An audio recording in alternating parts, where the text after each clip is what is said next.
Last time हमने देखा था क्या चीज़ें, ये तीन चीज़ें जो है, एक price, demand and revenue. Price means fully independent, price means fully independent. Price के ऊपर प्राइस डिपेंड, ये डी का फॉर्म, डी बोले तो डिमांड। डिमांड किसके ऊपर डिपेंड करता है? प्राइस के ऊपर।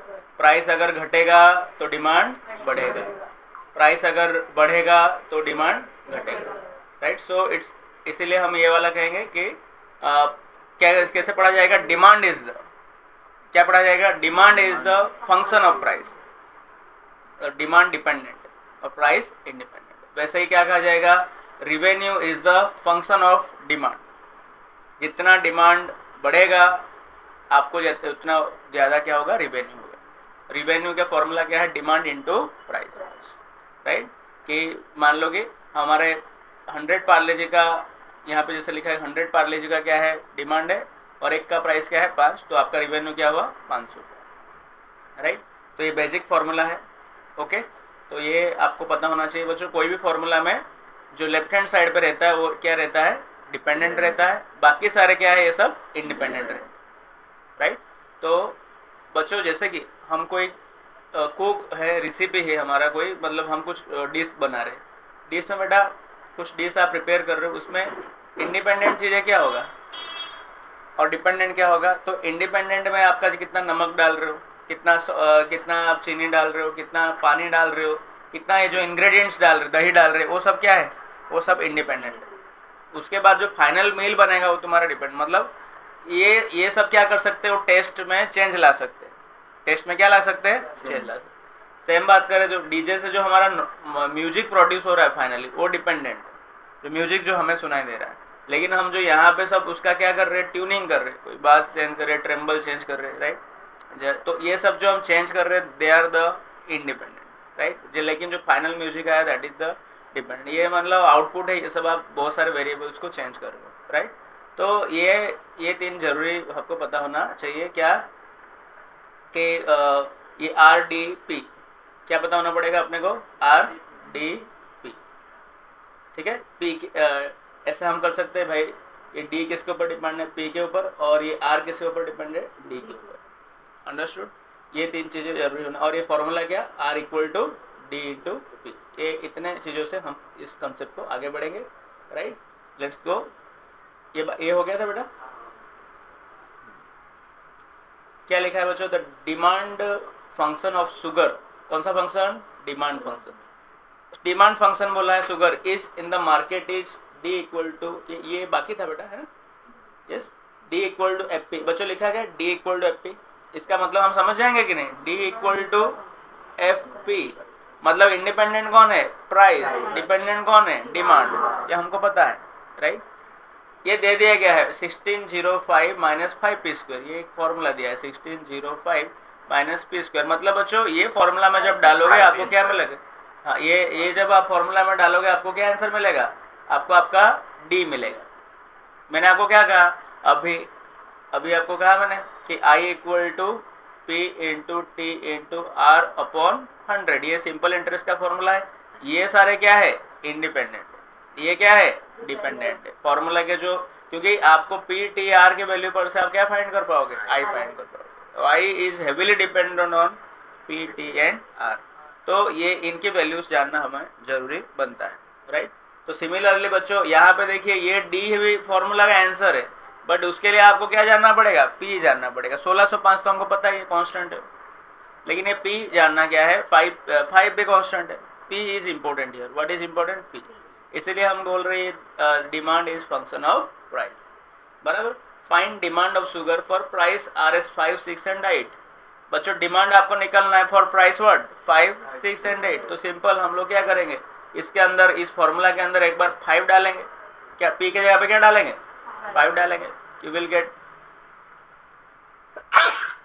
सॉरी, ये बच्चों आपको मिलेगा। वो क्या मिलेगा? डिमांड मिलेगा ना, क्योंकि जैसे कि आप यहाँ पे इधर आपने वैल्यू डाला P, तो यहाँ पे क्या मिलता है? डिमांड मिलेगा।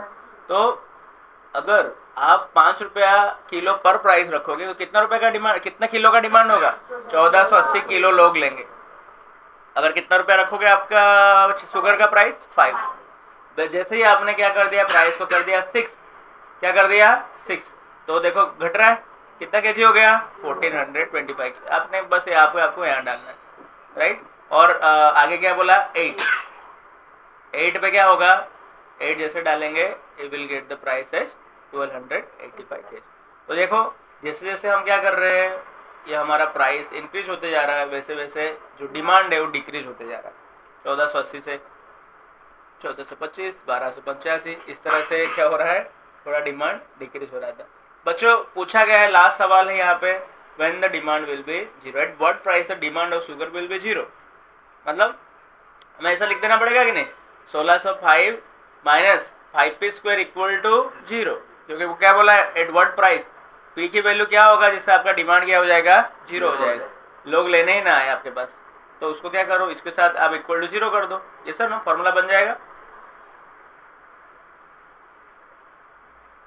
हाँ 1605 माइनस 5p² इक्वल टू 0, तो 5p² इक्वल टू 1605, p² ये p इक्वल टू 17.92, यानी प्राइस अगर आप 17 में यानी 18 रुपीज़ के आजू बाजू, जो 6 रुपये 5 रुपये वाला शुगर था उसको आप कितना गुना कर दो, 18 रुपये कर दो, राइट। फॉर एग्जाम्पल एक आईफोन बच्चों 1.5 लाख में मिल रहा है, बोल रहे कितना रुपया रखेंगे तो कोई भी नहीं लेगा, बोल रहे 4.5 लाख रुपया रख लो या 5 लाख रुपया रख लो तो कोई लेगा नहीं, बोले कार खरीद लो कि आईफोन खरीद लो, ठीक है। तो यानी अगर 3 गुना कर लेते तो कोई लेगा नहीं, बाय मैथमेटिकली कोई ले भी सकता है बट मैथमेटिकली कोई लेगा नहीं, right. Hence the price of the sugar is this पर केजी, तो डिमांड क्या हो जाएगा, नियरर टू 0 हो जाएगा, राइट। समझ में आया बच्चों ये क्वेश्चन क्या था, सिंपल। यहाँ पे बच्चों देखो हमारे कैटेगरी बनाना जरूरी है, तो पहला देखिए आपने क्या लिखा था, D equal to F of P, right. कोई फॉर्मूला देगा, क्या देगा, कोई फॉर्मूला, कुछ भी हो सकता है फॉर्मूला बच्चों, ऐसा भी हो सकता है नहीं, p² प्लस 2p प्लस 5 भी हो सकता है। यहाँ पे आपका क्या होना पड़ेगा, p होना पड़ेगा, उस p में कुछ वैल्यू डालो तो आपको क्या मिल जाएगा, d मिल जाएगा। हाँ इक्वल टू 0 बोलेगा तो आप यहाँ पे इक्वल टू 0 करके इसको छोटा का शॉर्ट कर सकते हैं, राइट, फैक्टराइजेशन हम लगा सकते हैं, ओके। तो ये पहला कैटेगरी का क्वेश्चन था। सेकंड कैटेगरी समझते हैं बच्चों, देखो यहाँ पे हमारा ये वाला कंसेप्ट अगर क्लियर होगा ना, कौन सा वाला, ये हमको अगर पता है यहाँ पे आर वाला, आर या कौन सा P2 D2 R, ये वाला अगर इतना क्लियर होगा और R इक्वल टू हमें ये पता है कि प्राइस इंटू डिमांड, ये कंसेप्ट क्लियर होना यहाँ पे जरूरी है, देन ओनली ये आपको इजी में समझ में आएगा, नहीं तो आप यहाँ पे देख लेके समझ आओगे लेकिन आप कर नहीं पाओगे, ये हमारे माइंड में कंसेप्ट क्लियर होना जरूरी है। If the revenue function of a commodity is this, बच्चों क्या दिया है यहाँ पे, रिवेन्यू फंक्शन दिया है। बच्चों आपको पता है जब रिवेन्यू फंक्शन दिया है तो x यहाँ पे क्या है, डिमांड, क्या है, डिमांड, क्योंकि रिवेन्यू के साथ डायरेक्ट किसका एसोसिएशन नहीं है, प्राइस का नहीं, किसका साथ है, डिमांड का, है ना, PDR है ना। तो यहाँ पे जब खाली रिवेन्यू बोला गया है तो यहाँ पे हम क्या, ये वाला इसको हम यहाँ पे पिक्चर से निकाल लेंगे, right. If the revenue function of a commodity this, find the revenue for demand x equal to 20, बस यहाँ पे हमें क्या करना है, x यहाँ पे 20 डाल देना है, क्योंकि यहाँ पे x मेरा क्या है, डिमांड है ना, क्योंकि यहाँ पे क्या नहीं है, प्राइस की बात तो है ही नहीं, ठीक है। बोला गया है फाइंड, देखो यहाँ पे हमको कंसेप्ट नहीं पता हो तो हम कंफ्यूज हो जाएंगे, x क्या है, प्राइस है, डिमांड है, क्या है। यहाँ पे तुम्हें पता है दो किसकी बात हो रही है, रिवेन्यू, r मतलब रिवेन्यू, तो यहाँ पे मेरा x है तो इतना ही, रिवेन्यू फॉर द डिमांड भी लिखा है, डिमांड x, तो आप समझ जाओगे अच्छा ये डिमांड है ये x, और इससे मैं क्या करूँगा, रिवेन्यू फाइंड करूँगा, राइट। बच्चों ये प्रीवियस क्वेश्चन जैसा ही है, कोई फर्क नहीं है, खाली हमें यहाँ पे डिमांड में कितना डालना है, 20 डालना है, तो x यहाँ पे क्या डाल दो, 20 डाल दो, बस x के यहाँ पे 20 डालो, कैलकुलेशन करो, you will get the answer 1900, understood, okay. Next question पे देखते हैं। देखो बच्चों क्या लिखा गया है, if the cost function of a commodity is c equal to this, ये कॉस्ट फंक्शन है, इतना कॉस्ट पड़ा, right. Find the total cost for producing 25 units, बच्चों कॉस्ट मतलब यहाँ पे आपको 25 यूनिट बनाना है तो उसका कॉस्ट क्या होगा, राइट। तो यहाँ पे आपने बेटा x यहाँ पे क्या है, कॉस्ट है, तो यहाँ पे 25 डाल दिए किसे यहाँ पे, x के यहाँ पे, and you will get the cost की टोटल, इतना क्या पड़ा, उस कमोडिटी का कॉस्ट पड़ा। बच्चों यहाँ पे हमें कॉस्ट का मतलब क्या, जैसे कि फॉर एग्जांपल हम लोग कुछ बना रहे हैं यहाँ पे, मैगी बना रहे, वैसे कमोडिटी में मैगी नहीं आता, यहाँ पे हम लोग स्पीकर बना रहे, तो स्पीकर के लिए बच्चों बहुत सारे क्या चाहिए, अलग अलग कंपोनेंट्स चाहिए, प्लास्टिक के चाहिए, वो अंदर के बॉक्सेस या स्क्रू व्रू ये सारे चाहिए, राइट।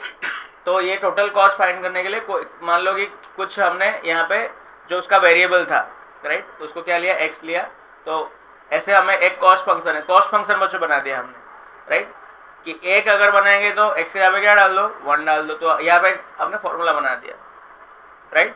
1 डालोगे एक्स के ऊपर तो कॉस्ट निकलेगा कुछ, 2 डालोगे तो अलग कॉस्ट, मतलब 2 यूनिट बनाओगे तो कितना कॉस्ट होगा, 3 यूनिट बनाओगे तो आपको कितना कॉस्ट पड़ेगा, 10 यूनिट बनाओगे तो आपको कितना कॉस्ट बनेगा, उसका एक फंक्शन बनाया गया है, तो इसको हम क्या बोलेंगे, कॉस्ट फंक्शन। जैसे कि रिवेन्यू फंक्शन था, वैसे ही कौन सा फंक्शन आएगा, कॉस्ट फंक्शन, ठीक है ना। मुझे प्रॉफिट कैसे पता चलेगा, रिवेन्यू माइनस कॉस्ट, ये भी याद रख लीजिए। कैसे पता चलेगा profit, revenue minus cost. Revenue का मतलब क्या था तुम्हारा, कि तुमको कितना का डिमांड था और कितने का डिमांड, कितने का ऑर्डर आया था, और एक के पीछे कितना प्राइस पड़ता है, कितना प्राइस पड़ता है, राइट। और ये आपको कॉस्ट कितना पड़ा है बेटा, ये प्राइस कौन सा प्राइस है, सेलिंग प्राइस है, वेरी गुड। ये कौन सा प्राइस है, सेलिंग प्राइस है। लेकिन ये वाला प्राइस क्या है, तुम्हारा कॉस्ट प्राइस है, यानी तुमको कितने में पड़ा है। तुम अगर कुकर बना रहे हो, तुम्हारी कंपनी अगर क्या बना रही है, कुकर बना रही है, तो उस कुकर का प्राइस तुम्हें कितना पड़ रहा है, इसको ही हम क्या बोलते हैं, कॉस्ट प्राइस बोलते हैं, सीपी, राइट। तो ये क्या है तुम्हारा सेल, ये दोनों को अगर हम माइनस करते हैं, you will get the what, profit, profit आपको मिलेगा, राइट। तो अभी हमने सी की बात अभी तक किया नहीं था, ये अलग आया, हमने तो आरडीपी की बात किया था। अब नया फंक्शन क्या ऐड करेंगे, कॉस्ट फंक्शन। कॉस्ट फंक्शन में बच्चों यहाँ पे कोई फॉर्मूला देगा, बीच में कोई एक्स वेक्स होगा, वो एक्स क्या होगा, एक इनपुट वेरिएबल होगा, वो होना चाहिए ना, हाँ, नहीं तो उस पर तो डिपेंड है हमारा कॉस्ट, 1 यूनिट का अलग कॉस्ट बनेगा, 2 का, 3 का, तो इस तरह से एक फंक्शन और भी आएगा, राइट। तो कॉस्ट के ऊपर कॉस्ट एक आपका आउटपुट होगा, तो इनपुट कौन होगा, कोई एक एक्स होगा, कोई वेरिएबल होगा, राइट, जिसके ऊपर कौन डिपेंड करेगा, आपका कॉस्ट डिपेंड करेगा, राइट। जैसे कि बच्चों नॉर्मल हम लोग कॉस्ट फाइंड करते हैं कोई प्रोडक्ट बनाने में, तो हम उसमें क्या क्या बहुत सारे वेरिएबल ऐड करते हैं, जैसे कि ट्रांसपोर्टेशन कॉस्ट भी ऐड हो जाता है, राइट। और मान लो ड्राइवर को भेजे तो ड्राइवर का कॉस्ट भी ऐड होगा, वो कहीं से सामान लेने जाएगा तो बीच में कुछ हमारा ट्रक खराब हुआ तो उसका भी कॉस्ट, तो बहुत सारे ऐसे एक्स होते हैं। हम यहाँ पे सिंप्लीफिकेशन में एक ही एक्स ले रहे हैं, बहुत सारे एक्स वाई जेड बहुत सारे होंगे, रियल सिनेरियो में क्या होगा, बहुत सारे ऐसे होगा, right.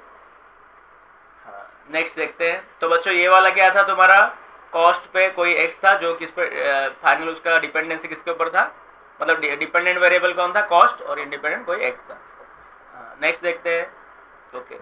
The demand function of a commodity is D equal to 75 minus 3P। Demand function बच्चों क्या लिखा गया, 75 माइनस 3P। बच्चों सही है ना, कौन है डिपेंडेंट, डिमांड, इंडिपेंडेंट कौन है, प्राइस, हम यही वाला आ गया, प्राइस क्या है, इंडिपेंडेंट है, और डी क्या है, डिपेंडेंट है, बराबर है, हमको पता है। ड्रॉ द डिमांड कर्व, क्या ड्रॉ करना है बच्चों, हमें कर्व ड्रॉ करना है, यहाँ पे ड्रॉइंग करना है, right. And find the demand when the price is ₹10। जब प्राइस कितना हो 10, बच्चों यहाँ पे देखो हम तो ऐसे निकाल देंगे ना, प्राइस के ऊपर 10 डाल दोगे तो डिमांड निकल जाएगी, राइट। लेकिन क्या बोला गया है, साथ में आपको क्या करो, डिमांड कर्व ड्रॉ करो। बच्चों कर्व ड्रॉ करना सरल है, तो तुम क्या करो, जैसे कि P इक्वल टू उसने 10 के लिए आपको बोला था, आप कुछ क्या करो, उसके आजू बाजू के और भी ले लो। यहाँ पे ये रेंडम है बेटा, तुम क्या करना है, प्राइस उसने कितने का पूछा है, 10 का पूछा है, तो तुमने क्या ले लिया, प्राइस 2, 5, 8, 10 से थोड़े छोटे भी ले लिए और 10 से थोड़े बड़े भी ले लिए, क्योंकि आपको एक लाइन ड्रॉ करना है, तो उसके लिए मल्टीपल पॉइंट चाहिए ना, मल्टीपल पॉइंट होगा, फिर आप उसको ज्वाइन कर दोगे, अलग अलग जगह पे चाहिए, तब तो लाइन ड्रॉ होगा, कोई भी कर्व ड्रॉ होगा। समझ में आ रहा है, हम एक पॉइंट से कर्व, खाली मुझे P की वैल्यू 10 पता तो मैं कर्व कैसे, एक ही पॉइंट आएगा ना वो तो। इसीलिए बच्चों यहाँ पे आप क्या करना, जो वैल्यू बोला है उसके पहले के थोड़े 3-4 और उसके बाजू के 3-4। बच्चों 2 के लिए कैसे फाइंड होगा डिमांड, तो P के ऊपर क्या डाल देना, 2 डाल देना, तो 3 2 जा 6, 75 से 6 गया तो कितना है, 69। वैसे ही 5 डालोगे, वैसे 8, 12 एंड 15। तो बच्चों ये आ गया, तो ये तुम्हें क्या मिल गया, एक्स एंड वाई एक्सिस मिल गया ना, क्या मिल गया, एक्स एंड वाई एक्सिस। तो उसको आपको क्या करना है, प्लॉट करना है।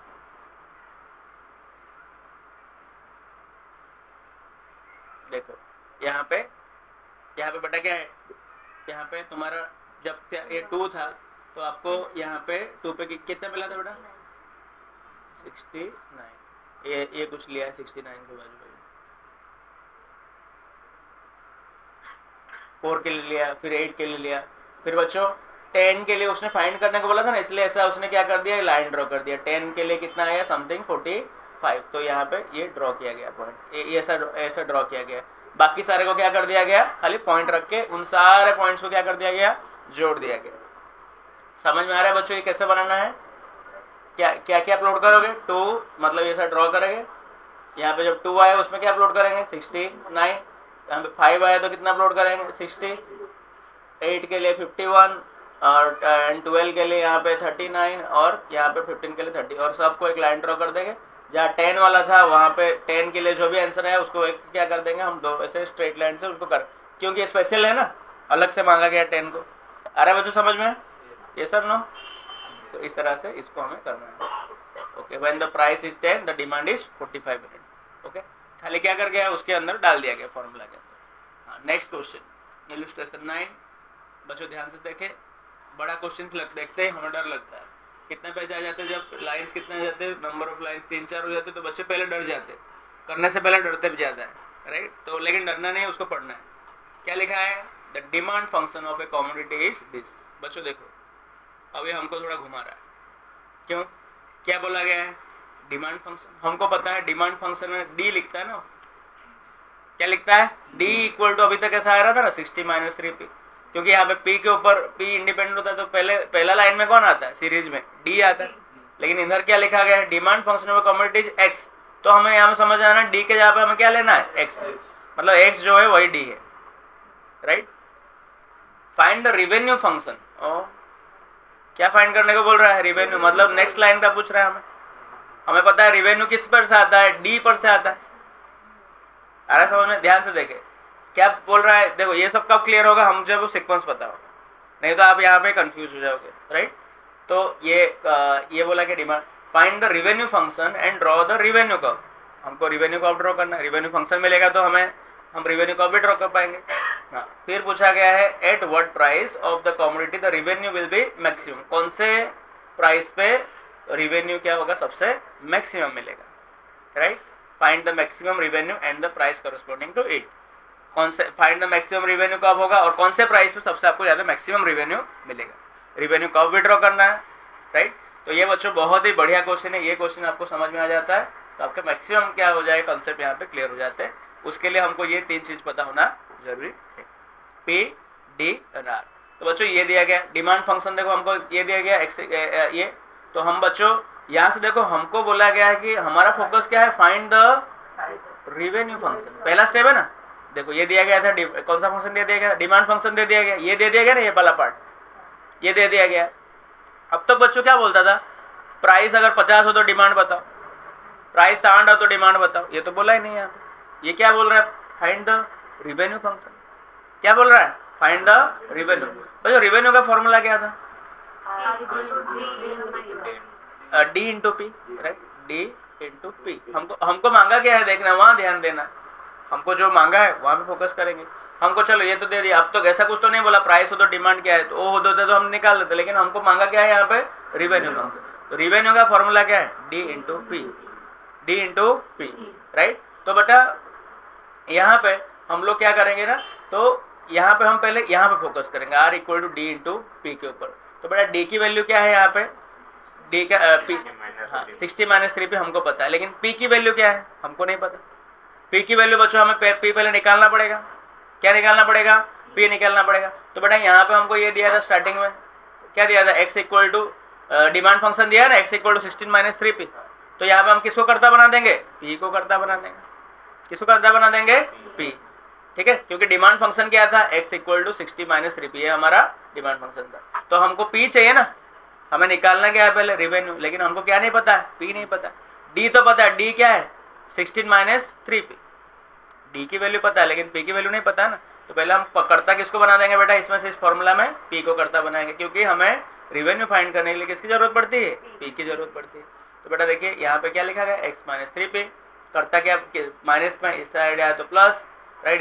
इस x को क्या ले गए? इस साइड ले लिया। p की वैल्यू क्या है? यहाँ पे बेटा गुणा में था, इस साइड गया तो क्या डिवीजन में हो गया, 60/320, और यहाँ पे x - 2। तो बच्चों p आपने निकाल दिया। क्या निकाल दिया? p पता चल गया बच्चों। r इक्वल टू क्या है? d इंटू पी है। बच्चों यहाँ पता है ना, d जो है वही x है, बताया गया था, ठीक है? तो मैं x इंटू पी। तो बच्चों x की वैल्यू क्या था तुम्हारा? 16 - 3p। x को x से रखा गया। x को x से क्यों रखा गया? क्योंकि आपको यहाँ पर रिवेन्यू के टर्म में लाना ना फंक्शन बेटा। फंक्शन किसका क्या फाइंड करना है? Revenue function.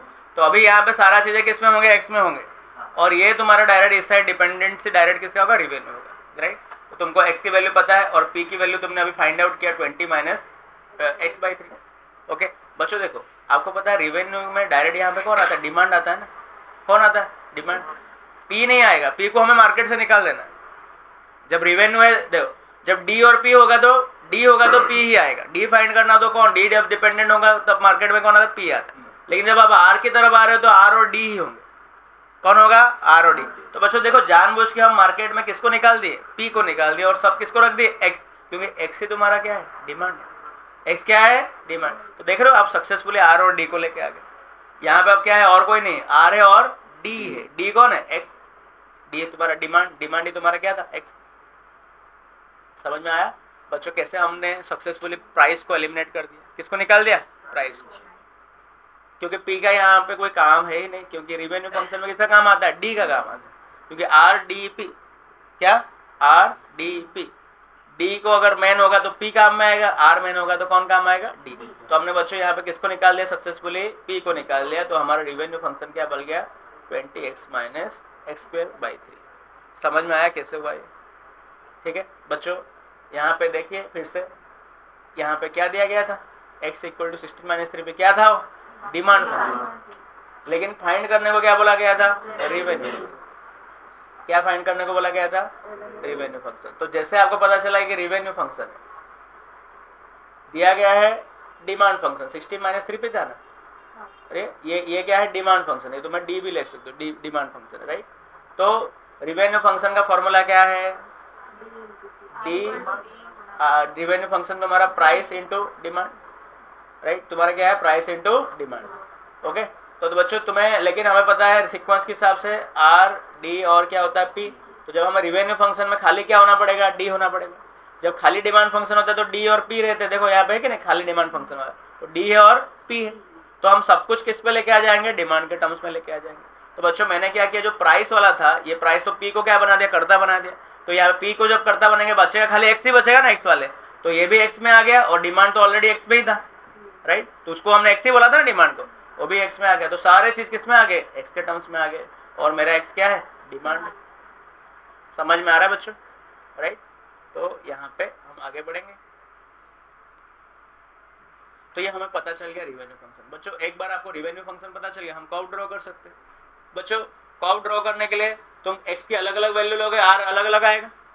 कर्व का मतलब सिंपल है, दो चीजें, यहाँ पे कुछ डालोगे, यहाँ पे कुछ मिलेगा, वो आ गया। देखो यहाँ पे डिमांड हमारा एक्स है ना, एक्स में तुमने कितना डाला, 12 डाला। तो बच्चों आपको पहले पता चला 12 क्यों डालूं मैं यहाँ पे, क्योंकि आपको यहाँ पे पूछा गया है क्या, और एक पूछा गया है eight what price the commodity, यहाँ पे लिखा गया है। यहाँ तक बच्चों हमने कर दिया। ड्रॉ द रिवेन्यू कर्व करना है ना, अभी ये करना है। रिवेन्यू फंक्शन फाइंड कर लिया, draw the revenue curve at what price of the commodity the revenue will be maximum. Next question ये दो है हमारा, ठीक है।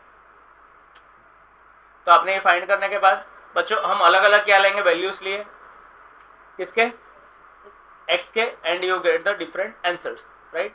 यहाँ पे एक्स के अंदर आप अगर 12 डालेंगे यू विल गेट, जैसे 12 डाले बच्चों देखो आप यहाँ बहुत छोटे वैल्यू डालोगे, 1 2 3 ऐसे भी डाल सकते हो, या तो आप कुछ रैंडम कुछ वैल्यूज डाल सकते हैं, right.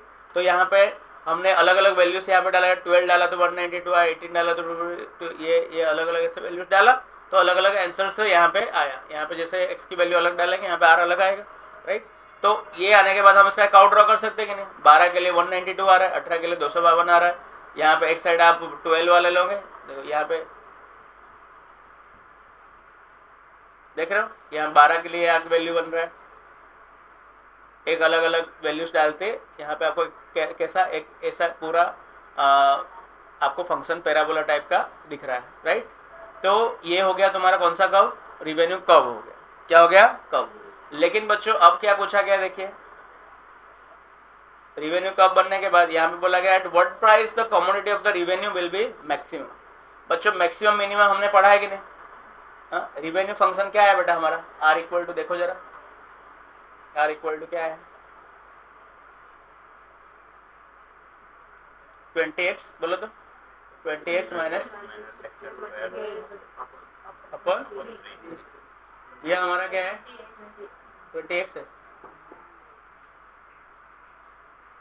20x minus x square by 3, ये हमारा बेटा क्या है, रिवेन्यू फंक्शन। हमको बोला गया है कि बेटा देखो ये क्या बोलना चाहता है, पहले मैक्सिमम मिनिमम हमने किस में पढ़ा है, 12th में पढ़ा है बच्चों। देखो ये कब आ रहा है ना, ये आपका क्या है, रिवेन्यू फंक्शन है। रिवेन्यू फंक्शन किस पे डिपेंड है, डिमांड पे। नीचे क्या है, डिमांड है, ऊपर तुम्हारा क्या है, रिवेन्यू। इस साइड क्या है, एक्स एक्सिस में आपका क्या है, रिवेन्यू है, सॉरी डिमांड है, और इस साइड ऊपर क्या है, रिवेन्यू। बच्चों देख रहे हो कब कैसा बन, एक टाइम में आपको सबसे मैक्सिमम रिवेन्यू मिल रहा है ना, उससे अगर डिमांड अगर इधर उधर हुआ तो क्या हो रहा है, आपको रिवेन्यू बेस्ट वाला मिलेगा नहीं। ओके, जैसे कि बच्चों एक चीज होता है कि आईफोन, उसका प्राइस क्या रखे, बहुत सस्ता रखेंगे तो भी बच्चों प्रॉब्लम होगा कि नहीं, लोग लेंगे नहीं, या तो उसकी फिर वो इज्जत रहेगी नहीं। अरे बहुत महंगा कर दे तो भी लोग नहीं लेंगे।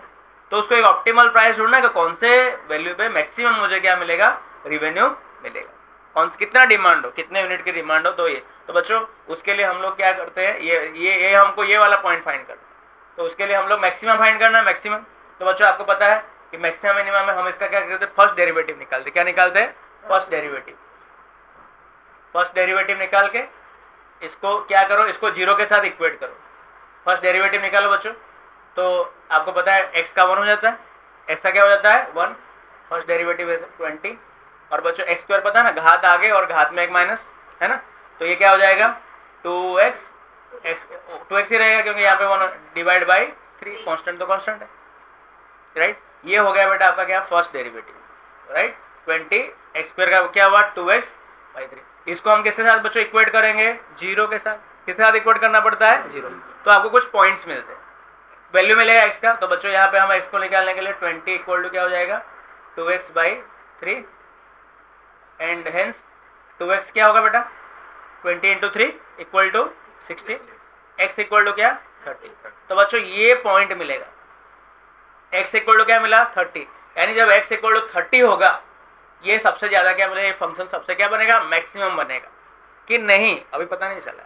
हमें और एक डेरिवेशन निकालना पड़ेगा। उस लेस देन जीरो होगा तो बचा मैक्सिमम, और ग्रेटर देन जीरो होगा तो मिनिमम। तो हमें देखना पड़ेगा, ये तो हमें पॉइंट तो बच्चों आंसर तो मिल गया है, लेकिन फिर भी हम चेक करते हैं, क्या करते हैं, टेस्ट करते हैं, सेकंड डेरिवेशन निकालते हैं। बच्चों हमारा लेटेस्ट फंक्शन ये वाला था ना, ये हमारा dy बाई dx था, उसका डबल डेरिवेटिव निकालेंगे ये, ठीक है। ये तुम्हारा f ऑफ r था, नहीं ये तुम्हारा हम क्या बोलेंगे r डैश, क्या बोलेंगे बेटा, ये सिंगल डेरिवेटिव को r डैश कहा जाता है, एक बार निकाला तो डैश। अब हम क्या निकाल लेंगे, r डबल डैश। इसका फिर से कांस्टेंट मतलब जीरो, राइट। कांस्टेंट का मतलब क्या हो गया, जीरो हो गया। तो बचा क्या माइनस, बच्चों x से तो 1 हो जाएगा, -2/3 which is less than zero. Less than zero होगा तो मिलेगा maximum, less than zero satisfy हो गया ना, तो मतलब इसी पॉइंट पे क्या मिलेगा आपको, मैक्स मिलेगा। क्या मिलेगा बेटा, मैक्स। तो देखो x की जगह पे क्या डालना पड़ेगा हमें 30, x का आंसर क्या आया 30। तो बच्चों डालो 30, बताओ क्या आएगा, r इक्वल टू 20 इंटू 30 कितना हो जाएगा बेटा 600, माइनस 20 का 30 का स्क्वायर कितना हो जाएगा 900, बराबर। और ये 3 बच्चों 3 3 जा 9, तो 600 माइनस 300 विच इज, मतलब बच्चों आपको सबसे हाईएस्ट रिवेन्यू कितना मिलेगा 300, जब तुम्हारा डिमांड कितना यूनिट का होगा 30 यूनिट्स का। इससे ही हमें ये पता चला, क्या पता चला, आपका हाईएस्ट रिवेन्यू आप इससे ज़्यादा नहीं कमाने वाले हो, कितने से 300 से ज़्यादा। और कौन से पॉइंट पे, जब आपका डिमांड क्या होगा 30 यूनिट्स का होगा, तभी आप क्या कर पाओगे, मैक्सिमम कमा पाओगे। बच्चों वो यही है ना, यहाँ पे देखो टी कहाँ पे है, मैक्स आया, कितने पे आया 30 पे। देखो उससे अगर कम भी डिमांड है तो भी ये देखो इतना ही पहुँच रहा है, और उससे ज़्यादा भी अगर डिमांड है तो भी वो उतना रिवेन्यू में तो नहीं पहुँच पा रहा है। इससे हमें ये पता चल रहा है, राइट।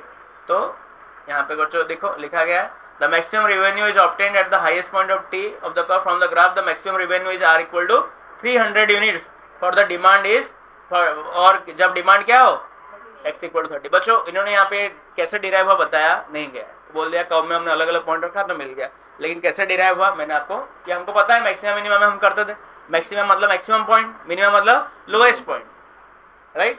क्या कैसा करना होता है, जो भी होगा उसका एक डेरिवेशन निकालो, सिंगल डेरिवेशन निकालने उसके साथ किससे इक्वेट करो, जीरो के साथ इक्वेट करो।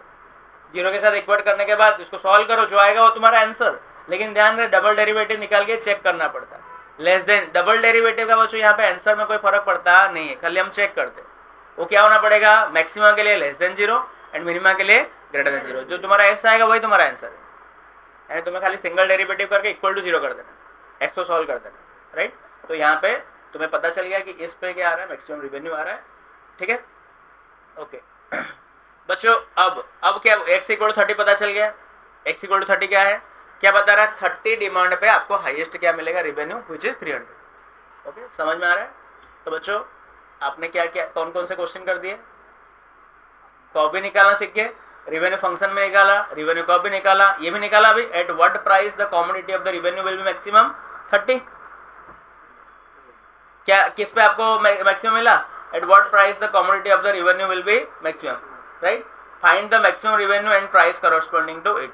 बच्चों यहाँ पे आपको जो एक्स मिला है वो तुम्हारा क्या है, डिमांड है। एक्स क्या है, तुम्हारा डिमांड है, राइट। आपको प्राइस पूछ रहा है ना, बोल रहा है एट व्हाट प्राइस, हमने प्राइस नहीं निकाला, एक्स तुम्हारा 30 क्या है, डिमांड। इस 30 डिमांड पे आपको मिलेगा क्या, सबसे ज्यादा रिवेन्यू मिलेगा, लेकिन वो डिमांड पे नहीं पूछा है, क्या पूछा है, eight what price, eight what price, right, eight what price the commodity of the revenue will be maximum. तो हमें पूछो किसको तो जाना पड़ेगा, प्राइस की ओर। देखो यहाँ तक जो आया है, यहाँ पे आपको खाली ये पता चला है कि इस 30 डिमांड पे आपको क्या मिलेगा, हाईएस्ट रिवेन्यू मिलेगा। यानी रिवेन्यू का फॉर्मूला फिर से लिख देंगे, x इंटू पी। एक्स का मतलब क्या है, डिमांड है।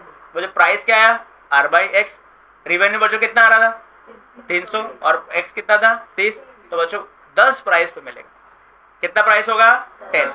जब बच्चों क्योंकि हमको यहाँ पे रिवेन्यू का फॉर्मूला पता है, x into P, revenue equal to क्या, डिमांड इंटू प्राइस। लेकिन हमको पता चल जाए 300 में ज्यादा रिवेन्यू मिलता है, जब डिमांड कितने का होता है, 30, तो उसका प्राइस क्या होगा हमें निकालना ना।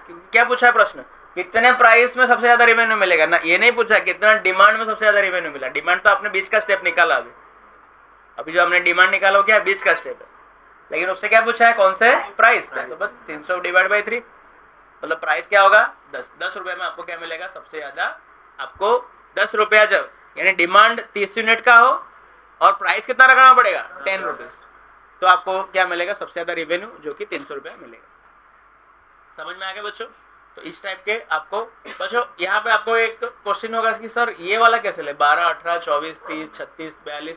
बच्चों देखो यहाँ पे है ना, यहाँ पे हम अगर कौन सा फाइंड कर लेते, मान लो पहले आपको ये देखो, मैंने यहाँ पे मुझे कोई कर्व की जरूरत नहीं पड़ा है ना अभी तक, क्या फाइंड करने में, मैक्सिमम फाइंड करने में मुझे कर्व की जरूरत पड़ा है क्या, नहीं पड़ा। मैं तो डायरेक्ट मैक्सिमम फाइंड किया ना, किस पर से, खाली मुझे क्या पता था, इस रिवेन्यू फंक्शन पता था, उस पर से मैंने क्या फाइंड कर लिया, मैक्स में आंसर आ गया। अब मुझे मान लो कि कर्व ड्रॉ करना है, तो मुझे पता है बेटा मेरा मैक्सिमा कितना है, 30 है, तो बेटा मैं 30 से थोड़ा लेफ्ट साइड के कुछ ले लूंगा वैल्यू, और 30 के राइट हैंड साइड में। देखो उन्होंने वही किया है, 30 के कुछ लेफ्ट साइड वैल्यूज लिया है और 30 के राइट। बच्चों और गैप ज्यादा क्यों रखा है, क्योंकि ताकि ग्राफ बराबर दिख रहे हैं, तो ग्राफ आपका कैसे इतना ही दिखेगा ना, छोटा, समझ में आ रहा है। इसलिए उन्होंने क्या लिखा है, गैप को थोड़ा बड़ा रखना है। देखो मैं मुझे पता है 3 मेरा मैन है, उससे थोड़ा 10 पॉइंट या 5-5 पॉइंट के क्या इधर ले लूंगा, और 5-5 पॉइंट क्या ले लूंगा, इधर ले लूंगा। बच्चों जरूरी नहीं कि आपको 12, 18, 24 लिखेगा तो ही मार्क्स मिलेगा। मैंने आपका ग्राफ ड्रॉ होना चाहिए, क्या होना चाहिए, ग्राफ। और कितना पॉइंट ले लो, 5-6 पॉइंट ले लेना, राइट। तो सेंटर पॉइंट पता चल गया, और यहाँ वहाँ हमने ले लिया। उधर भी बच्चों हमको पहले वाला एग्जाम्पल में पता चल गया था ना, इस प्राइस के लिए बोला तो हमने थोड़ा इधर का ले लिया, थोड़ा उधर का ले लिया। तो मेन पॉइंट देख लो बीच में कौन है, उसके लेफ्ट और राइट के थोड़े थोड़े पॉइंट्स ले लो। ओके बच्चों, this is a very important question from exam point of view. और ये क्वेश्चन आ गया तो आपके मैक्सिमम सम बन जाएंगे। ये सब कब आप क्वेश्चन है, समझ में आया क्या हुआ, फिर से देखेंगे। क्या था बेटा, ये क्या दिया गया था आपको, डिमांड फंक्शन। क्या दिया गया था, demand function. Okay, demand equal to 60 - 3b। क्या निकालने को बोला था, रेवेन्यू फंक्शन। क्या निकालने को बोला था, रेवेन्यू। ओके हमको पता है, देखो निकालने को बोला रेवेन्यू फंक्शन, तो डायरेक्ट लिख देना है revenue equal to D into P. और आपको पता है रेवेन्यू में खाली पिक्चर में कौन आना चाहिए, डिमांड ही आना चाहिए। तो मुझे सब कुछ क्या चाहिए, एक्स ही चाहिए। क्या चाहिए, एक्स। तो बच्चों तुम फॉर्मूला लगाओगे कि भाई तो एक्स चाहिए, तो आपको किसको निकाल देना पड़ेगा, पी को निकाल देना पड़ेगा, राइट। तो revenue equal to D into P जब लिखोगे तो पी निकाल लो। पी बच्चों किसके टर्म में आ जाएगा, सब एक्स के टर्म में आ जाएगा। पी को यहाँ पे डाल दिया, और यहाँ पे ऑलरेडी तो डी पी था ही, revenue equal to D into P. D मतलब क्या, एक्स, एक्स इंटू पी। तो पी के ऊपर बच्चों ये वाला वैल्यू डाल दिया, तो सब कुछ किस में आ गया, एक्स में ही आ गया।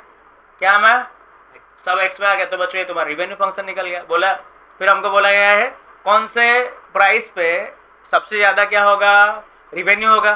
तो बेटा हम प्राइस तो डायरेक्ट निकाल सकते हैं, हम क्या निकालना पड़ेगा, कौन से डिमांड पे, क्योंकि हमको पता है कि डिपेंडेंसी क्या है, P to D D to R है। तो वो पूछा है डायरेक्ट कौन से प्राइस, देखो बच्चों यहाँ पे भी आपको ये कंसेप्ट नहीं पता तो आप नहीं कर पाओगे। उसने क्या पूछा है, कौन से प्राइस पे सबसे ज़्यादा रिवेन्यू होगा, लेकिन आपको बीच में किसको लाना पड़ेगा, डी को लाना पड़ेगा। तो इसीलिए पहले हमने क्या निकाला, पहले हमने एक्स निकाला, एक्स इक्वल टू डी है कि ये क्या निकाल के उसका मैक्सिमम निकाल के कि भाई 30 वाला जो डिमांड है ना, तब आपको मैक्सिमम रिवेन्यू कितना मिल रहा है, 300 मिल रहा है। उस पर से हमने फिर पे निकाला क्या, 10। हमको फिर उसमें पता चला अच्छा पी, तब पी क्या बनेगा, 10 बनेगा उसके लिए, राइट। फिर बच्चों आपको जैसे पता चल गया 30 और बोला गया है कि क्या रिवेन्यू कब ड्रॉ करो, बच्चों रिवेन्यू कब बोला तो रिवेन्यू के साथ कौन आएगा, सिर्फ डी ही आएगा। तो रिवेन्यू का क्या अपना क्लोज कौन है, डी क्लोज, रिवेन्यू का क्लोज कौन है, डी। तो रिवेन्यू और डी का आपने क्या कर दिया, ग्राफ प्लॉट कर दिया, राइट। So that's all. ये क्वेश्चन यहाँ पे बच्चों बहुत ही इंपॉर्टेंट क्वेश्चन है। I hope you have understood, right, समझ में आ गया बच्चों। और एक बार आप करेंगे तो आपको आइडिया आ जाएगा। Next question,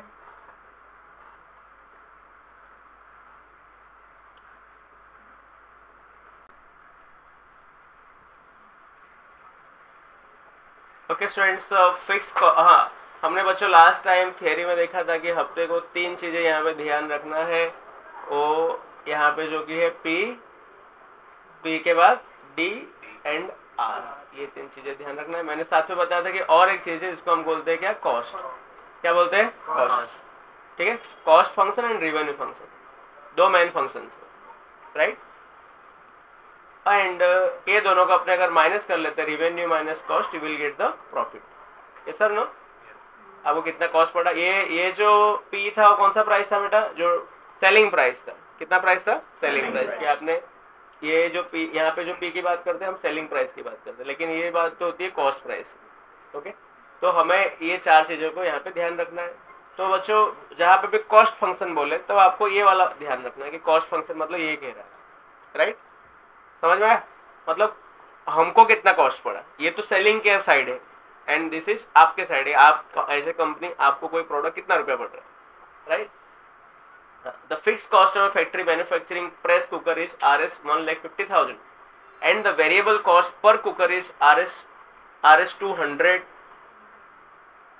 the selling price of a cooker is Rs 350। बच्चों फिक्स कॉस्ट कितना बोल दिया गया, उसका 1.5 लाख तो है ही, and the variable cost per cooker. बच्चों 1.5 लाख है, पर कुकर नहीं है। ओवरऑल मतलब 1.5 लाख, उसको कितना भी कुकर बना है उसको 1.5 लाख तो लग ही रहा है ना। जैसे कि वो 1.5 लाख में वो क्या लेता होगा, उसके मशीनरीज जो लाया है, भले तो एक कुकर बना या देख, जैसे बच्चों संस्था है, आपका कॉलेज है, उसमें 1 बच्चा है या 100 बच्चा है, उसका संस्था का जो उसने बनाने में खर्चा लगाया है वो तो उसका तो फिक्स ही है ना, भले उसमें 1 बच्चा बैठे या 1000 बैठे। कोई बच्चों कार अगर कुछ पैसेंजर को लेके जा रहा है, उसमें 1 पैसेंजर हो या फुल पैसेंजर हो, उसको तो चार्ज वही लगने वाला है, कार का जो चार्ज है रेगुलर, राइट। तो इसलिए इसको ऐसे कॉस्ट को क्या कहा जाता है बेटा, फिक्स कॉस्ट। क्या कहा जाता है, फाइनल कॉस्ट कैसे बनेगा, 2 कॉस्ट को मिला के, fix cost and variable cost. किसका बनेगा, fix cost plus variable cost, right. जैसे कि बच्चों हम कोई कार हमने किसी को भाड़े पे दिया है तो हमारे कुछ फिक्स कॉस्ट भी है। क्या है, फिक्स कॉस्ट, कि उतना तो मुझे लगेगा ही लगेगा। वेरिएबल कॉस्ट क्या हो, कैसे मिलेगा, रिक्शे वाले की बात करें तो वेरिएबल कॉस्ट यानी क्या, कितने पैसेंजर बैठे, कितने पैसेंजर बैठे। वो अगर गाड़ी निकाल रहा है तो उसको 20 रुपया मिनिमम कॉस्टिंग हो ही रहा है, उसका जो भी खर्चा वगैरह है, राइट। लेकिन वो वेरिएबल कॉस्ट क्या होगा कि जितने पैसेंजर बैठेंगे उस हिसाब से उसको प्रॉफिट मिलेगा। तो बच्चों देखो ये क्या बोला, 1.5 लाख तो मेरा फिक्स कॉस्ट है ही मेरे कंपनी का, लेकिन 200 रुपया क्या है मेरा वेरिएबल कॉस्ट। यानी अगर कितना यूनिट बनाता हूँ, 2 यूनिट बनाया तो 400 रुपया, 5 यूनिट बनाया तो 1000 रुपया। इसलिए इसको क्या लिखा गया, प्लस 200x। x मतलब क्या है, नंबर ऑफ कुकर मैन्युफैक्चर्ड, कितने कुकर्स क्या हुए, मैन्युफैक्चर्ड हुए, राइट।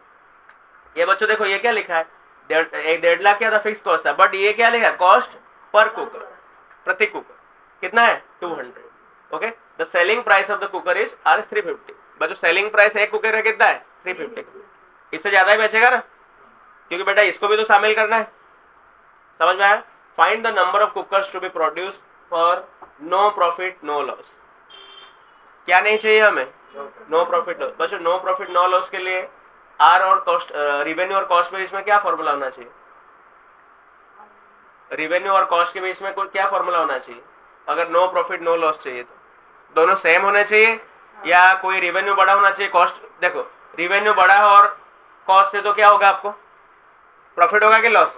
प्रॉफिट, क्योंकि आपने ज्यादा गल्ले में पैसा है लेकिन कॉस्ट कम लिखा है। रिवेन्यू लेस देन होगा, कॉस्ट होगा तो लॉस, और रिवेन्यू इक्वल टू कॉस्ट मतलब कॉस्ट भी उतना है रिवेन्यू भी उतना है, तो आपको क्या होगा? No profit no loss. समझ में आ रहा है? मतलब हमको यहाँ पे क्या करना है? आर इक्वल टू सी करना है। क्या करना है? आर इक्वल टू सी। बच्चों आर इक्वल टू सी कैसे होगा? एक कुकर का कितना बोल रहा हो? एक कुकर का 200 तो बना है बेस्ट सेलिंग का। मुझे क्या करना है? रिवेन्यू इक्वल टू कॉस्ट करना है ना, नो प्रॉफिट नो लॉस। एक कुकर का कितना है? 350। आपने x यूनिट सेल किया तो 350x, और भाई कॉस्ट की फंक्शन क्या है? 1.5 लाख उसका फिक्स प्लस 100x, बस हो गया, इक्वल कर दिया। ये क्या फॉर्मूला बन गया ना, आर इक्वल टू सी का, राइट। कैसा करेंगे आप बच्चों? 350x इस साइड आएगा तो क्या होगा? प्लस 200x इस साइड क्या हो जाएगा? देखिए ध्यान से सुनना, माइनस 200x कितना हो जाएगा यहाँ पे? 150x, और यहाँ पे कितना है? 1.5 लाख है। ओके, फिर बच्चों x इक्वल टू क्या? 1.5 लाख, 1.5 लाख के डिवाइड में क्या है? 150, तो बच्चों ये 1000 बचा, x इक्वल टू 1000। तो बेटा ये क्या कहना चाह रहा है मुझे बता पाओगे? यहाँ से आपको क्या पता चला? 1000 कुकर तक क्या होगा आपको? ये बच्चों कहना क्या चाह रहा है? 1000 कुकर तक आपको क्या नहीं होगा? No profit no loss. 1000 से कम बनाओगे तो लॉस। क्यों? क्योंकि बेटा 1.5 लाख तो तुम्हें ऐसे ही लग जा रहा है। 1.5 लाख तो तुम्हें खाली कंपनी चालू करने में तुम्हारा 1.5 लाख रुपया खर्चा हो रहा है। समझ में आया? जैसे कि बच्चों सरकार एक ट्रेन निकाल रही है, भले उसमें 10 ही पैसेंजर बैठे, कितना नुकसान है? क्योंकि उसने 10 पैसेंजर पे ट्रेन तो उसको जाना ही पड़ेगा, कि बोलेगा तुमको निकाल देगा भाई नहीं जाएगा, 10 ही है, वो सरकार है तो जाएगा ही लेगा, तो बेटा उसको क्या होगा? नुकसान होगा। तो गवर्नमेंट में भी बच्चों क्या होगा? ट्रेन में इतने पैसेंजर तो मिनिमम बैठने ही पड़ेंगे, तब जाके वो किस में आएंगे? No profit no loss. उससे ज्यादा जो भी होगा वो सारे क्या है? प्रॉफिट। तो बेटा यहाँ पे आपको ये पता होना जरूरी है। 1000 यहाँ पे बच्चों और भी क्वेश्चन घुमा के पूछ सकते हैं, कितने कुकर से कम बने तो वो लॉस में आ जाएगा, तो 1000 कुकर से कम बने तो लॉस, 1000 कुकर बने तो नो प्रॉफिट नो लॉस, और 1000 के ऊपर जो भी जाता है वो क्या है? Profit, right. क्लियर है बच्चों?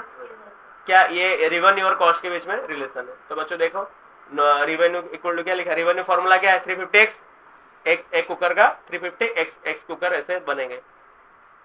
नो प्रॉफिट नो लॉस के लिए क्या करेगा? टोटल रिवेन्यू किसके बराबर होना पड़ेगा? टोटल कॉस्ट के। तो रिवेन्यू था, ये कॉस्ट था, राइट, और उसको आपने किया and finally got the 1000 answer. So 1000 cookers must be produce for no profit no loss, right. Understood? Yes और नो? नेक्स्ट जाते हैं बेटा बच्चों, उसको ब्रेक इवन पॉइंट भी बोलते हैं ना। ब्रेक इवन पॉइंट का मतलब वहां तक ठीक है, नो प्रॉफिट नो लॉस, जो उनको क्या बोलते हैं? Break even point. उधर से इधर गया तो मैं ब्रेक हो जाऊंगा, उधर से अगर कम बिका मेरा कुकर, 1000 कुकर से कम बिका तो मैं क्या लॉस में चला गया? तो उस पॉइंट को बेटा क्या कहा जाता है? 1000 वाला पॉइंट बहुत नाजुक पॉइंट है ना, क्योंकि वो पॉइंट तो मैं उतना करना ही पड़ा, तो उस पॉइंट को बोलते हैं ब्रेक इवन पॉइंट। क्या बोलते हैं बेटा? Break even point. इसमें तुम्हें क्या नहीं है? प्रॉफिट भी नहीं है और लॉस भी नहीं है। ओके बच्चों, क्या लिखा है देखिए, the fix cost of in the production of transistor. Transistor मतलब एक हमारा एक इलेक्ट्रिक सामान होता है, electronics, is Rs 2 lakhs and the variable cost per unit is 1000। बच्चों क्या फॉर्मूला हो जाएगा? पर यूनिट बोला गया, फिर सेम फिक्स तो ये कॉस्ट फंक्शन क्या आ जाएगा? 2 लाख प्लस 1000। ओके, ये this is your variable cost and this is your this is your fix cost and this is your variable cost. If the selling price of a transistor is Rs 1500, तो revenue function क्या बन जाएगा? x एक का 1500 रुपया है तो क्या होगा? 1500x। समझ में आ रहा है? 1500x हो गया। बच्चों बोला है कि find cost function. Cost function क्या है? ये वाला है। Find revenue function. Revenue function क्या है? ये वाला है। अब वो क्या बोला? ब्रेक इवन पॉइंट, यानी नो प्रॉफिट नो लॉस, दोनों क्या करेंगे? इक्वल कराएंगे, राइट। तो सेम लास्ट टाइम हमने जो फॉर्मूला किया वैसे ही अप्लाई होगा। ये हो गया कॉस्ट फंक्शन, ये हो गया revenue function. Break even point के लिए क्या चाहिए बेटा? Total revenue equal to total cost, right. ये आप इक्वेट किया दोनों को। हाँ, तो बेटा ये देखो, ये 1000x था, प्लस था, उस साइड गया तो क्या होगा? माइनस हो गया 500x, x equal to this, तब 2 0 कैंसिल, और ये 5 इंटू 4 20, और ये 2 0 बचा तो 400। ठीक है। तो for break even point 400 transistor should be manufactured, उससे अगर कम मैन्युफैक्चर करोगे तो आपको क्या हो जाएगा, लॉस हो जाएगा। समझ में आया? उसको नो प्रॉफिट नो लॉस को और एक क्या कहेंगे, break even point, break even point. Okay, last question है बच्चों। अब ये वाला सेशन खत्म हुआ, कौन सा, ये प्रॉफिट, फिर sorry price, then D for demand, revenue, cost. बच्चों देखिए इसमें वैरायटी ऑफ क्वेश्चंस बहुत सारा है कि नहीं, लेकिन इतने चार में वो घूम रहा है। तो आपको सीक्वेंस पता होना चाहिए, प्राइस, डिमांड, रिवेन्यू और कॉस्ट का कंपैरिजन, ये इजी वाला है, revenue, cost, break even point वाला, राइट। खाली आपको जो वो मैथ्स आया था जिसके अंदर क्या था, मैक्सिमम वाला था, उसमें आपको थोड़ा ध्यान देना रहेगा, राइट। ओके बच्चों, नेक्स्ट क्वेश्चन देखते हैं। Let's see f of x equal to 10x 10 power x where x belongs to r stands for what, real number. Real number मतलब बच्चों ऐसा नंबर जिसमें क्या आ जाते हैं, रेशनल नंबर भी आ जाते हैं और इरेशनल नंबर भी आ जाते हैं, यानी परिमेय और अपरिमेय संख्या दोनों आ जाते हैं, right. g of x equal to log x base 10 ऐसा दिया गया, और x belongs to r plus. बच्चों r प्लस का मतलब क्या होगा, ऐसे रियल नंबर, बट वो रियल नंबर कैसे होना चाहिए, ओनली पॉजिटिव होना चाहिए। फॉर एग्जाम्पल मैं z प्लस कहता हूँ, वैसे तो z के अंदर क्या आता है, नेगेटिव नंबर्स भी आते हैं, जीरो भी आते हैं एंड पॉजिटिव भी आते हैं, लेकिन मैं z प्लस लिख रहा हूँ, means I am telling only I have included only the positive numbers. Understood? So ऐसा नोटेशन फॉलो किया जाता है। शायद आपने ये सेट थ्योरी वगैरह में बहुत ज़्यादा आता है, ये उससे, ये सेट उससे बिलोंग करता है, ये सेट बिलोंग करता है, राइट। हाँ, ये हमको एक बेसिक आइडिया आ गया। Verify the validity of the following, ये सही है या गलत है, वैलिड है या नहीं है, वेरीफाई करना है हमें, राइट। बच्चों फर्स्ट स्टेप है understand the question properly, without understanding the question we can not answer the question actively, right. So verify the validity of the function, ये वैलिड है या नहीं हमें पता लगाना है। पहला फंक्शन क्या है बेटा, f of x plus y equal to F of x into f y, ये दिया गया है। तो बेटा हम सिर्फ एफ ऑफ एक्स को ध्यान में लेंगे, जी ऑफ एक्स पे जाने की जरूरत है क्या, क्योंकि सब एफ ऑफ एफ भी कर रहा है। तो आपको पता है बेटा, ये मुझे एफ ऑफ एक्स दिया गया, क्या 10 पावर x दिया गया, LHS क्या है, f of x plus y. तो बच्चों इसको फाइंड कैसे करेंगे, तो हमको पता है x के यहाँ पे क्या डाल देंगे, x प्लस वाई डाल देंगे। हमको क्या मिला है, f of x equal to 10 power x मिला है। तो बच्चा कैसे करें, एफ ऑफ एक्स मिला है 10 पावर x, तो f of x plus y बोला है ना यहाँ पे, तो आप x के यहाँ पे क्या डाल दिए, x प्लस वाई। तो जहाँ पे x लिखा उसके ऊपर मुझे क्या लिखना पड़ेगा, x प्लस वाई। बच्चों हमको पता है ना ये रूल ऑफ एक्सपोनेंशियल, कि एक्सपोनेंशियल के ऊपर कुछ प्लस होता है तो हम इसको गुणा में लिखते हैं ना, ये गुणा होगा तभी तो आपने इधर प्लस किया है। किसको पता है ये तो इंडाइसिस का ये रूल है। क्या रूल है कि भाई ये दोनों प्लस कब होता है, जब वो दोनों इंडिपेंडेंटली क्या होंगे, गुणा होंगे।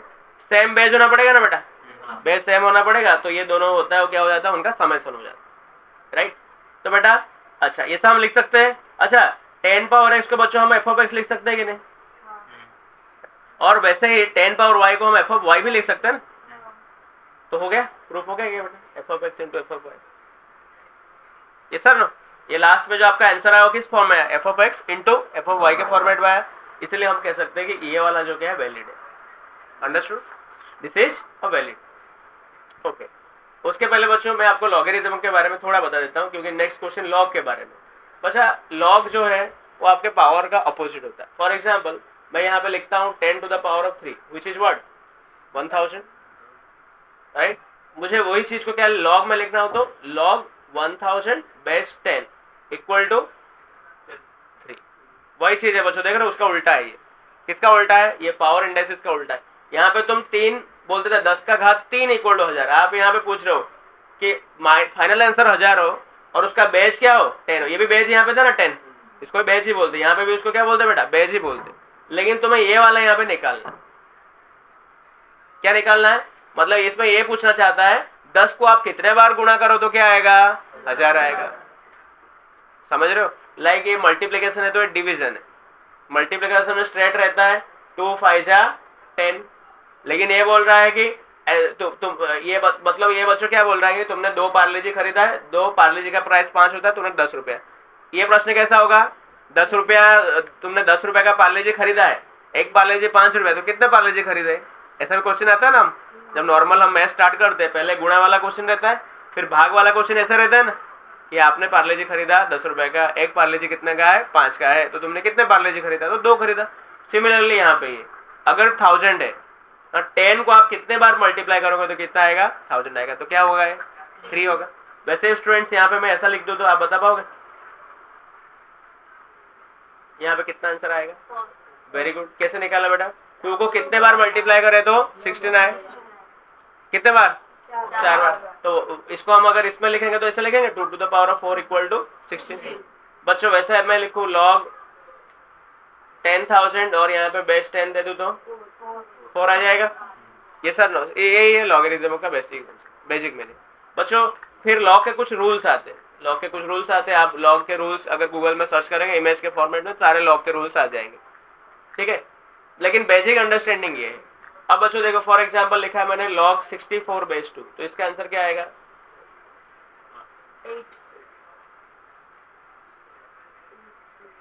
6 आएगा।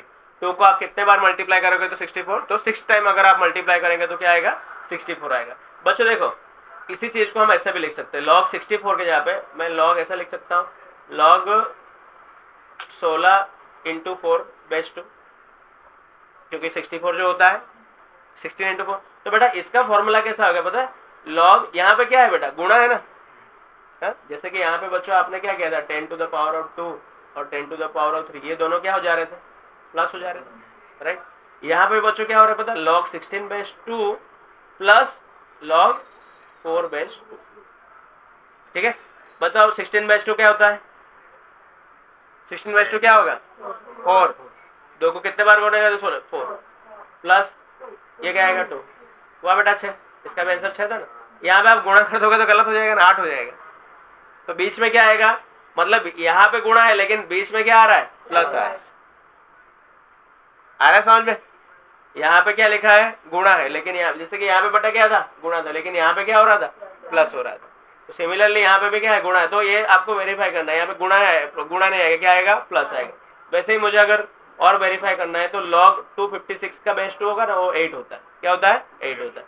लेकिन मैं उसको ऐसे लिख सकता हूँ log यहाँ पे 256 का मतलब बेटा क्या होता है, 2 पावर 8 होता है। यहाँ पे हम 2 पावर 5, 2 पावर 3, 32 × 8, 32 × 8 भी लिख सकते हैं, फिर 32 × 8 भी क्या होता है, 256 होता है। बच्चों इसको मैं क्या लिख सकता हूँ, और छोड़ना हो तो log 32 base 2 plus log 8 base 2। समझ में आ रहा है, log 32 बेस 2 क्या होगा बताओ, 5। क्यों, क्योंकि 2 को आप कितने बार मल्टीप्लाई करोगे, 5 टाइम्स तो 32 आएगा, प्लस 2 कितने बार मल्टीप्लाई करो तो 8 आएगा, तो 5 + 3 = 8। तो बच्चों आगे देखो log 256 2 बेस भी 8 ही था। समझ में आ रहा है। तो बच्चों log आपको बेसिक आइडिया आ गया। log क्या होता है, अपोजिट ऑफ एक्सपोनेंशियल। जो हम इंडाइसिस पढ़ते हैं उसका क्या है, पूरा अपोजिट है। ये पूछता है कि 2 को कितने बार मल्टीप्लाई करने पे क्या आता है, 256 आता है, उसको हम बोलते हैं नॉर्मल लॉगरिथम। और ये बच्चों ये बेस बदलता रहता है। ये वाला बेस हमारे नॉर्मल मैथ्स में क्या आता है, 10 रहता है, क्या रहता है, 10।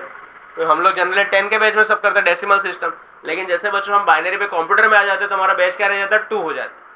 अब ऑपरेटिंग सिस्टम के आगे हम सॉल्व करेंगे, कोई भी हमारा बाइट बीट का कॉम्पिटिशन का, तो हम लोग लॉग जब भी लेंगे तब वहाँ पे हमारा क्या होगा, बेस क्या बनेगा, 2 बनेगा, क्योंकि हमारा नंबर सिस्टम कंप्यूटर के लिए क्या है, बाइनरी है, राइट। बच्चों बेसिक क्लियर हुआ, राइट, ओके। अब बच्चों नेक्स्ट क्वेश्चन है, उसने दिया है g of x, similarly g of x + y = gx + gy, right. तो बेटा यहाँ पे g of x का क्या है, डेफिनेशन है कि g of x = log x base 10, log x base 10 और x कुछ positive numbers, okay.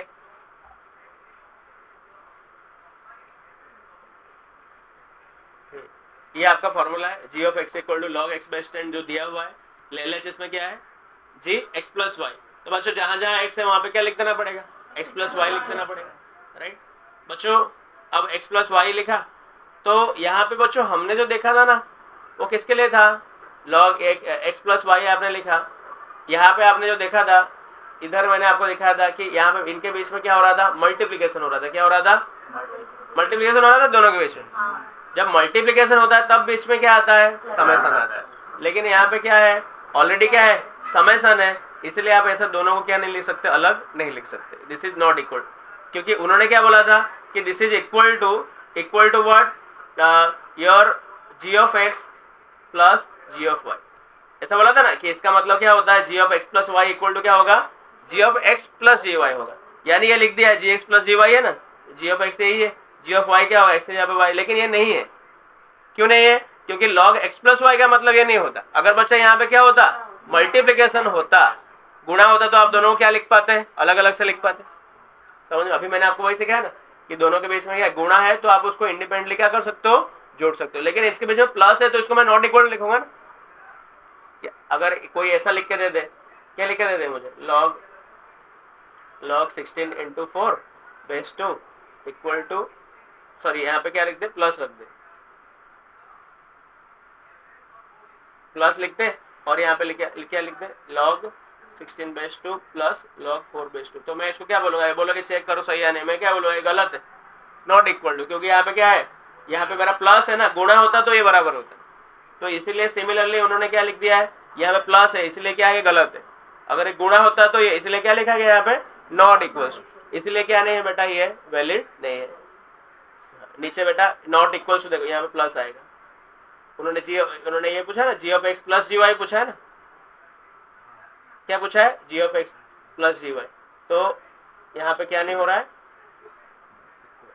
Not equal to g x plus g y, ये जी ऑफ एक्स है ना और ये प्लस जी वाई, प्लस को प्लस, दोनों को क्या लिखा गया, नॉट इक्वल्स। नॉट इक्वल्स में मतलब क्या नहीं है, वैलिड नहीं है। समझ में आया बच्चों कैसा हुआ? यहाँ पर अगर मल्टीप्लिकेशन होता तो वैलिड हो जाता, तो मल्टीप्लिकेशन होता तो आप क्या लिखते, इक्वल टू ये होता और फिर ये जी एक्स प्लस जी वाई हो जाता, राइट। तो बच्चों this statement is not valid. Okay, तो यहाँ पे बच्चों आपका बेसिक खत्म होता है। एक टॉपिक हमारा ऊपर का बाकी है,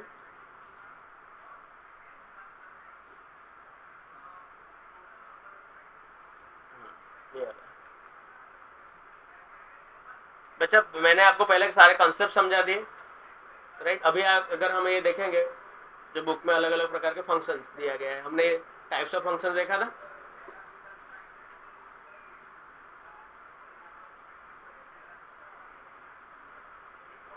रियल फंक्शन बच्चों सारे जो क्या होगा, रियल नंबर होंगे। अगर एक फंक्शन ये है, the domain A of the function is set of real numbers. Domain क्या होगा, किस में से होगा, बिलोंग कर रहा होगा रियल नंबर्स। रियल नंबर मतलब सारे नंबर्स आगे, ठीक है। तो देन सिवाय कॉम्प्लेक्स नंबर के, then f is set to a function of real number, ठीक है बच्चों। डोमेन किसका अगर बना हो, रियल नंबर का बना हो, तो हम उस फंक्शन को क्या कहते हैं, उस रियल फंक्शन कहा जाता है, right. Okay, here each a belongs to a is a real number। यहाँ पे जो भी इधर के सेट का होगा, मतलब a to b, यहाँ पे सारे जो नंबर्स होंगे वो कैसे नंबर होंगे, रियल नंबर होगा। तो पूरे फंक्शन को क्या कहा जाएगा, रियल फंक्शन कहा जाएगा, right. Here each a belongs to a, जो भी यहाँ पे नंबर्स होगा, इज ए रियल नंबर, मतलब a is subset of r। ये जो सेट है ना, ये a किसका सबसेट होगा, रियल नंबर का सबसेट होगा, मतलब रियल नंबर से ही जो भी नंबर होगा वो रियल नंबर से ही होगा, ठीक है। मोreover if the range of the function is also set of real numbers or its subset, then f is said to be a real function। बच्चों इसका जो आउटपुट आएगा वो भी क्या होना पड़ेगा, रियल होना पड़ेगा। इसको हम जो आउटपुट आता है उसको हम क्या बोलते हैं, रेंज बोलते हैं ना, इधर जो रहता है उसको क्या बोलते हैं, रेंज। यानी कह रहा है कि आपका डोमेन भी क्या होना पड़ेगा, रियल होना पड़ेगा, एंड रेंज भी क्या होना पड़ेगा, रियल होना पड़ेगा। जब दोनों क्या हो, रियल हो, हम उसको क्या कहते हैं बेटा, वैसे फंक्शन को क्या कहते हैं, हम रियल फंक्शन कहते हैं, ठीक है। मतलब रियल फंक्शन होने के लिए दोनों बच्चों, खाली ए सबसेट आर नहीं होना चाहिए, बी भी सबसेट क्या होना पड़ेगा, आर। तो ए भी आर से होना चाहिए, रियल नंबर से बिलोंग करना चाहिए, एंड बी भी रियल नंबर से बिलोंग करना चाहिए। तो ऐसे फंक्शन को हम क्या कहते हैं, रियल फंक्शन कहते हैं। फॉर जैसे कि ये लिखा है n to r, for x belongs to n, the domain is set of natural numbers and range is also set of r, तो दिस इज रियल फंक्शन। बच्चों क्यों कहा गया f colon n to r is a real function, क्योंकि बेटा n मतलब natural number, वो भी तो रियल नंबर का ही तो पार्ट है। बड़े में क्या आता है, रियल नंबर है, तो ये भी रियल नंबर है, डोमेन भी, और जो रेंज है वो भी रियल नंबर है, दोनों ही रियल नंबर है। तो हमको क्या बोलेंगे उसको, this is a real function. बच्चों हम जो भी फंक्शन करते हैं वो सारे रियल फंक्शन नहीं, लेकिन यहाँ पे कुछ नाम लिखा हो, यहाँ पे कुछ नाम लिखा, तो हम उस फंक्शन को क्या नहीं कह पाएंगे, रियल फंक्शन नहीं कह पाएंगे। समझ में आया? जैसे मैं लिख रहा हूँ यहाँ पे कि मानिनी रोल नंबर 1, ठीक है, शर्मा जी रोल नंबर 2, तो ये क्या नहीं हुआ, ये this is not a real function. Why? Because domain is not belongs to real numbers, right. दोनों रियल नंबर होना जरूरी है। बच्चों उसके बाद डिमांड के बारे में बताया गया आपको, right. Demand of a commodity can be defined as the quantity bought at a particular price at a particular place within a specified period of time. ठीक है, ऐसी कमोडिटी, ऐसे एक सामान, ठीक है, जिसमें से quantity bought at a particular price, quantity में लाना पड़ा, डिमांड कितने पीसेस का डिमांड है, 50 पीस का डिमांड है, तो 50 क्वांटिटी आपने खरीद के लाए at a particular price, right, कि कुछ प्राइस में लाए। इसलिए प्राइस यहाँ पे क्या है बच्चों, देखो डिमांड की डेफिनेशन में कौन आ रहा है, प्राइस आ रहा है, इसलिए प्राइस क्या है, इंडिपेंडेंट है। बोल रहे ना, वो प्राइस बोल रहा, देख बेटा तुझे डिफाइन कर, मुझे डिफाइन करने में किसको जरूरत है, तुझे मेरी जरूरत है, किसकी जरूरत है, प्राइस का, इसलिए that's why price is independent. Okay, हाँ, so demand of a commodity can be defined as quantity bought at a particular price at a particular place within a specific period of time, right? कितने quantity ने आपने bye किए कोई particular price पे और कोई particular place and with in a specified period of time, कोई समय ड्यूरेशन में। तो वो सारे चीज़ों को, जैसे कि बच्चों कोई त्यौहार होता है तो जैक फ्रूट का प्राइस बढ़ जाता है, राइट, तो वो पीरियड ऑफ टाइम में आपने कितने क्वांटिटी खरीदा था और कितने प्राइस में खरीदा हुआ था, वो सारे को क्या कहा जाता है, डिमांड कहा जाता है। बच्चों डिमांड का ये फंक्शन आपको बताएगा, D equal to F of P. बच्चों किस पे depend, the demand of a commodity depends upon what, price. बच्चों यहाँ पे हम प्लेस और पीरियड ऑफ टाइम ये सब ध्यान में लेने वाले नहीं है, हमारे लिए क्या मेन क्या रहेगा, price. Demand function, demand function बच्चों क्या कह रहा है, ये देखो definition, the relationship between demand and price is called demand function. यहाँ पे दोनों का रिलेशन है, बट यहाँ प्राइस इज इंडिपेंडेंट, उसको हम डिमांड फंक्शन कहते हैं। Supply function, the relationship between supply and price is known as the supply function. बराबर, देखो ऐसा एग्जाम में पूछा गया है अलग अलग। इक्वल फंक्शन बताया गया था ना, डोमेन भी सेम होना पड़ेगा और रेंज भी सेम होना पड़ेगा, को डोमेन अलग अलग हो सकता है, राइट। डिमांड आपने देखा कब दो इक्वल होता है, राइट। ये सप्लाई भी बच्चों किसके ऊपर डिपेंड होता है, प्राइस के ऊपर डिपेंड होता है। कॉस्ट फंक्शन बच्चों क्या बोला गया, the total cost in producing x unit in an item can be given as the cost of f of x which is a cost function. बच्चों अभी हमने देखा कि कॉस्ट इक्वल टू टाइप के cost, fix cost plus variable cost, बराबर। तो ये किस पे ऊपर डिपेंड रहता है, प्राइस के ऊपर डिपेंड रहता है, ठीक है। प्रोड्यूसिंग एक्स यूनिट बनाने में कितना प्राइस लगेगा, ओके। जैसे कि आपने यहाँ पे लिखा था 1.5 लाख प्लस 200 एक्स, तो 1.5 लाख फिक्स प्राइस था और 200 पर यूनिट का कॉस्ट था, राइट। एक्स यूनिट जो इसमें यूनिट आएगा, produce x unit of an item can be given by c of f x which is cost function, right. Next क्या है बेटा, रिवेन्यू फंक्शन, ठीक है। तो टोटल अमाउंट रिसीव्ड, आपको जो मिला है, मतलब आपके गले में जो पैसा पड़ा है वो आपका क्या है, रिवेन्यू है। The revenue R depends on the number of units sold. वो बेटा क्या था, कॉस्ट पे था, आपका कॉस्टिंग किस पे था, वो कॉस्ट था, is sold. Hence R equal f of x is revenue function. If the demand function is of the form P of f x, P equal f of x, then the total revenue function can be given by total. बच्चों हम demand function को ऐसे लिखते हैं, demand function को बच्चों कैसे लिखते हैं, D equal to F of P. अगर डिमांड को आपने ऐसा लिखा P equal f of x, तो टोटल रिवेन्यू बच्चों फॉर्मूला क्या है, number of unit sold and into price per unit. आपने टोटल नंबर ऑफ यूनिट्स कितने बचे हैं, एक्स, और price per unit, price function ये दिया है ना, P equal to F of x, इसलिए प्राइस आपने यहाँ पे रख दिया, तो x into f of x. Simply ये कहना क्या चाह, रिवेन्यू का मतलब क्या होता है, रिवेन्यू का मतलब क्या होता है कि एक आपको कितने का डिमांड है, डिमांड कितने यूनिट का है और एक यूनिट का कितना प्राइस है, ये आपको कहना चाह रहा है। तो ये नंबर ऑफ यूनिट सेल्ड वही तो तुम्हारा डिमांड है ना, और डिमांड फंक्शन, राइट, और प्राइस पर यूनिट कितना प्राइस लगा, तो ये this is your what, revenue. Profit बच्चों कैसे आता है, revenue minus cost, revenue minus cost you will get the profit, okay. Fix cost, variable cost की बात करा, फिक्स कॉस्ट क्या होता है, the cost which doesn't depend upon the number of units production is called fix cost. कितना unit बनाया उसमें मुझे कोई लेना देना नहीं है, उतना तो लगेगा ही लगेगा, राइट। तो उसको क्या बोलते हैं बेटा, फिक्स कॉस्ट कहते हैं, ओके। बच्चों आपको पता है आजकल वो जो घर पे कुछ रिपेयरिंग के लिए आते हैं उन्होंने अपना फिक्स कॉस्ट लेते हैं, कि मैं विजिटिंग चार्ज बोलते, क्या बोलते हैं उसको, विजिटिंग चार्ज। हम आएंगे तो हमारा विजिट चार्ज इतना रहेगा, बाद में आपका कुछ काम हुआ वो करेंगे, that is different matter. Doctor लोग भी बेटा अपना कंसल्टेंसी चार्ज लेते हैं कि नहीं, मेरा कंसल्टेंसी चार्ज 200 या 300, मतलब उतना तो आपको देना ही पड़ेगा, उसके बाद का जो एक्स्ट्रा होगा वो दवाई वगैरह का अलग लगेगा, that is nothing but the fix cost, बराबर। That doesn't depend on the number of units of production, कितने यूनिट प्रोड्यूस हुए उसमें कोई डिपेंड करता नहीं, राइट, हाँ। और वेरिएबल कॉस्ट क्या है, the cost will depend on the number of units produce. ये कॉस्ट किस पे डिपेंड करता है, कितना यूनिट प्रोड्यूस है, जैसे कि हम लिखते थे 200x, 200 प्रोडक्ट्स अगर बनाए तो, राइट। ब्रेक इवन पॉइंट बच्चों कब हो जाता है, जब ये दोनों क्या हो जाते हैं, सेम हो जाते हैं, मतलब रिवेन्यू एंड कॉस्ट सेम हो जाते हैं, तो cost function is the total fix cost and the variable cost. Cost function बच्चों किसका बना होता है? दो का, fix cost and variable. Break even point क्या है? It is the point at which the profit function equal to zero. Profit क्या होता है? Zero. Means for break even point क्या होना पड़ेगा? R of x equal to C of x, revenue equal to cost. Okay.